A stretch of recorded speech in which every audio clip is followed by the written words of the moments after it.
그 대답을 잘 안 해주셔갖고 후보님 여기 보시면 아까 그 국도 4호선 계량공사입니다.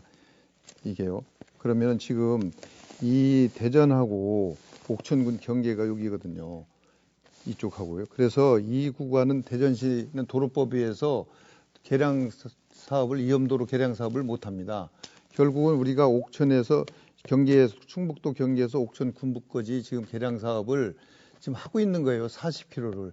그러면 공사를 하고 있는 걸 다 공약을 넣으면 못할 공약이 어디 있겠습니까? 그건 말이 안 맞는 거죠.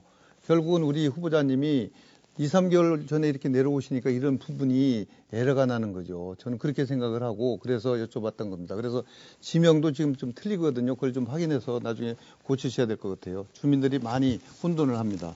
주민들 혼돈하는 것이 아니고요. 지금 혼돈하게 질문하셨기 때문에 저희가 답변을 드린 것입니다. 지역명이 지금 잘못되어 있는 것 같다니까.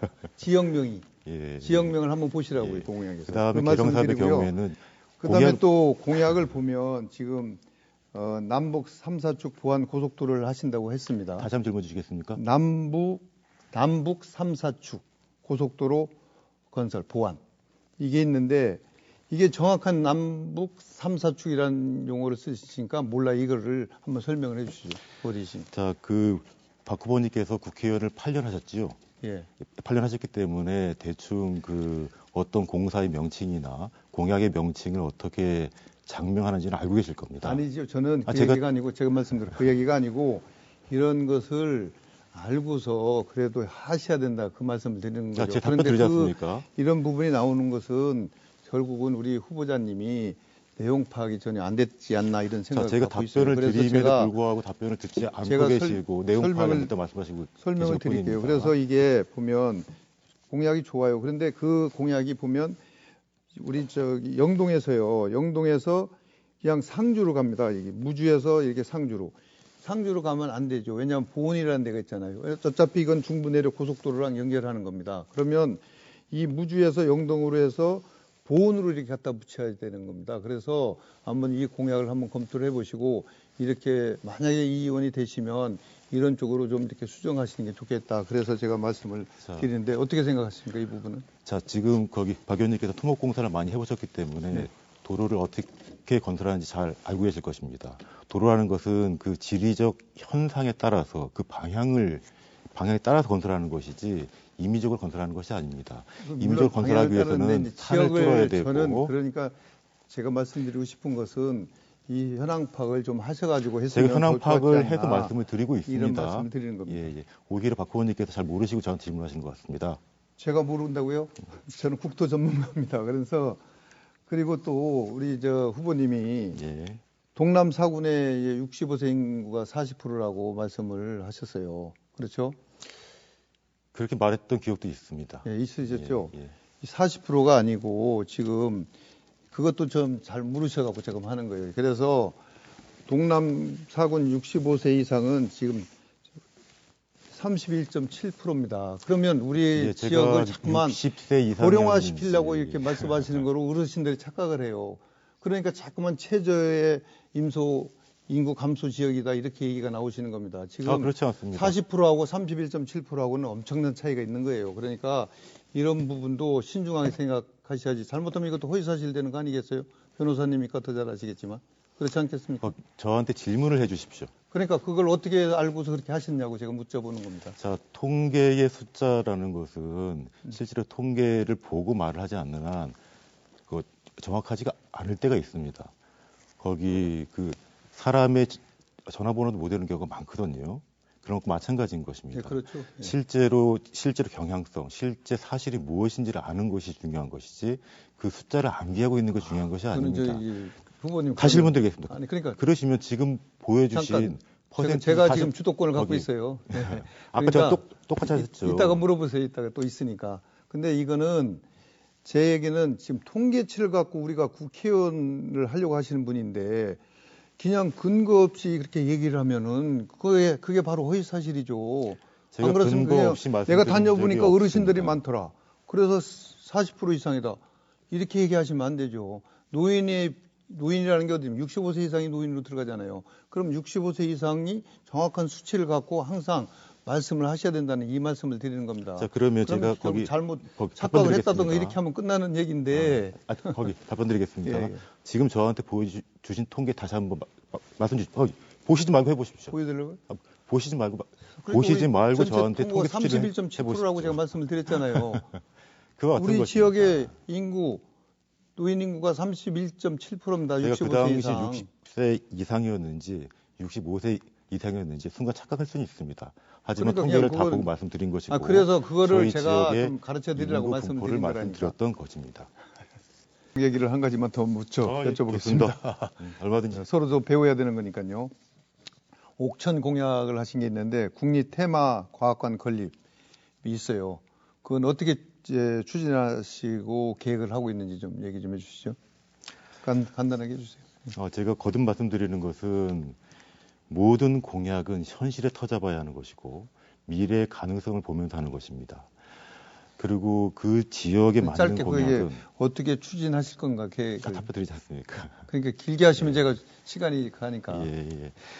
모든 공약은 특히나 그 지역에 맞는 공약은 그 지역 현안을 보고하는 것이고 그 지역 주민의 요구에 따르는 것입니다.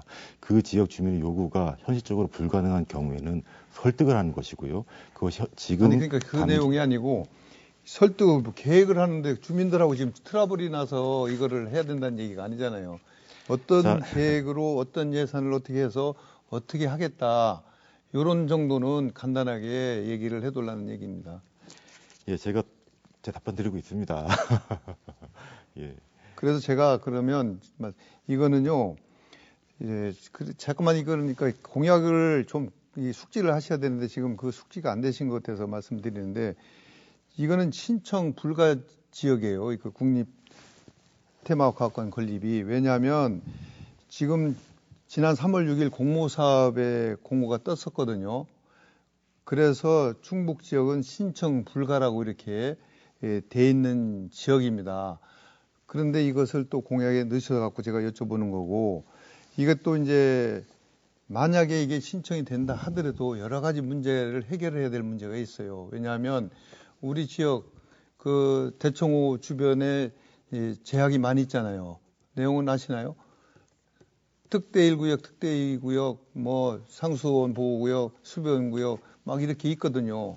이런 부분이 같이 엮여져서 이거를 풀어나가야 되는 겁니다. 그러면 공약을 하려면 내가 어떻게 해야 되겠다 했지 그냥 뭐 있는 걸 갖고 얘기만 하면 이게 공약이 안 되잖아요. 그래서 저는 그 말씀을 드리는 건데 이런 부분을 어떻게 할 것인가를 한번 말씀을 여쭤보는 거예요. 제가 설명을 드렸으니까 취지는 좀 아실 것 같은데. 제가 저희 토론의 처음부터 박덕근 후보님께 말씀드리는 것이 있습니다. 질문은 답변을 할 수 있도록 하나씩 좀 해주시기 바랍니다. 아니 그러니까 지금 여러 가지를 한꺼번에 하시게 되면 국립 테마 질문을 제가 과학관 갖고 잊어버립니다. 말씀드리는 거예요. 아까 답변을 제가 드리려는 중간에 막으셨기 때문에 아니 그러니까 요지를 말씀해 주시는데 시간이 자꾸만 가니까 제가 했고 알겠습니다. 그건 뭐 지역 우리 국민들이 그 내용을 알을 것 같고 다시 다른 질문을 드리겠습니다. 후보님이 지난 8년간 변화가 없었다면서 새로운 인물 선택을 해달라는 인터뷰를 자주 하셨죠?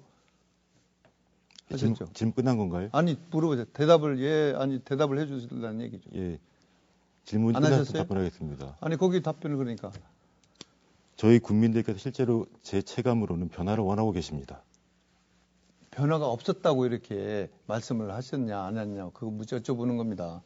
제가 정확하게 어떤 말로 표현했는지 모르겠습니다만 그런 취지로 말했을 것입니다. 저 변호사님이 네, 그런 취지로 후보자님이 말씀하실 것입니다. 그렇게 얘기를 하셨는데 네, 그거를 말씀하십시오. 기억을 못 한다니까.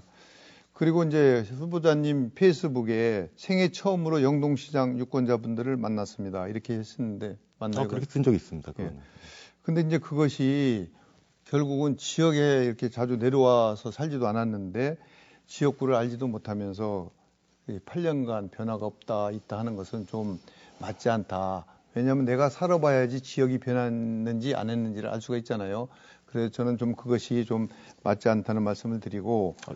제 답변을 원하시는 건가요? 아니면? 아니, 제가 지금 얘기를 하고 있는 겁니다. 네. 그리고 이제 먼저 번에 제가 질문을 드렸더니 이제 그 대답을 안 하셨더라고요. 사문서 위조죄 이력에 대한 업무방해죄 그 명예훼손죄로 이렇게 고발을 당하셨죠? 자, 질문 끝나셨으면 아니, 당했었죠. 질문 끝나셨으면 아니, 답변하겠습니다. 당했냐, 안 당했냐. 그러니까 질문을 뭐 당했었냐, 안 당했었냐 물어보는 거죠. 제가 확인은 못했습니다만 언론 보도는 봤습니다. 그럼 이제 무고죄로 고소하실 겁니까, 안 하실 겁니까? 질문 끝나셨습니까? 그거요, 예. 자, 그거 답변해 주세요. 무고죄로 고소할 자, 거냐, 안 할 거냐. 선거 토론은 후보자의 자질과 능력 그리고 비전 그다음에 실행 능력을 보는 것입니다. 아니, 제가 후보자의 답변이 엉뚱한 답변을 하지. 그거는 이따가 제가 질문하실 지금 때 그 얘기를 하시고 제가 묻는 것에 대답을 해 주셔야지. 그러면 후보자 내가 아무것도 아니죠. 서로 그러면 나도 이따가 제 할 말 하면 되는 겁니까? 답변에 대답을 하실 겁니까? 안 하실 거? 안 하시면 되는 거고. 자, 박 후보님 혹시 그 기사의 내용을 보셨는지 매우 네, 봤죠. 궁금합니다. 저한테 질문하시는 거예요? 이따 그 시간 빼세요.